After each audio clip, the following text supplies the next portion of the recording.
authenticated to access the system, because certainly you must get some human intervention if the system is to work.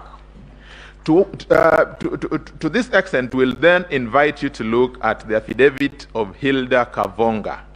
Hilda Kavonga is the manager security and business continuity. Again, Hilda confirms emphatically that the system was not breached. She speaks at paragraph 7 in good detail about how robust that system was. I invite you, my ladies and my lords, to look at the structure of that infrastructure and just appreciate for yourselves how then it was secure for purposes of protecting the will of Kenyans.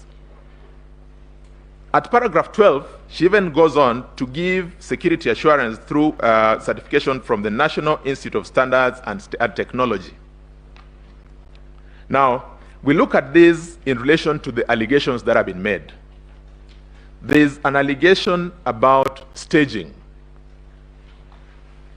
Learned counsel, senior counsel, Philip Murgor, spoke about the man in the middle.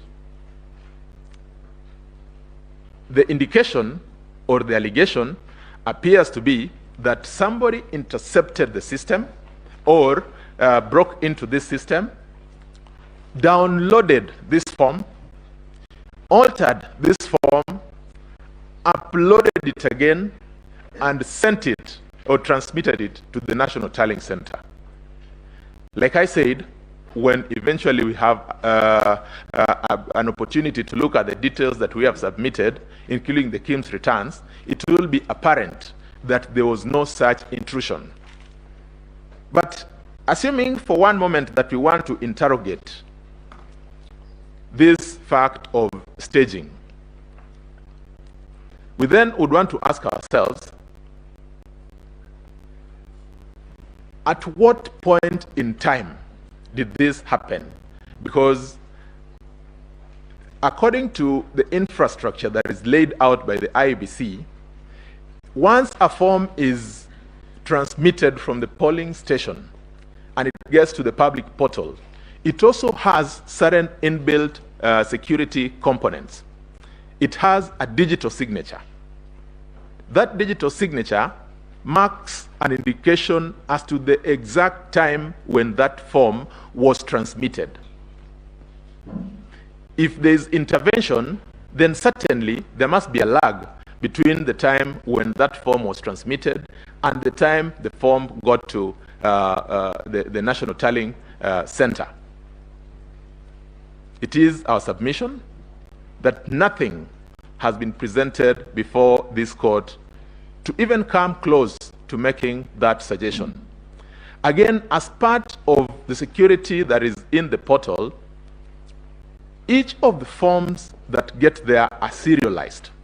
And the serialization is tied to the polling station. It is tied to the date, to the time, up to the second when that form was received.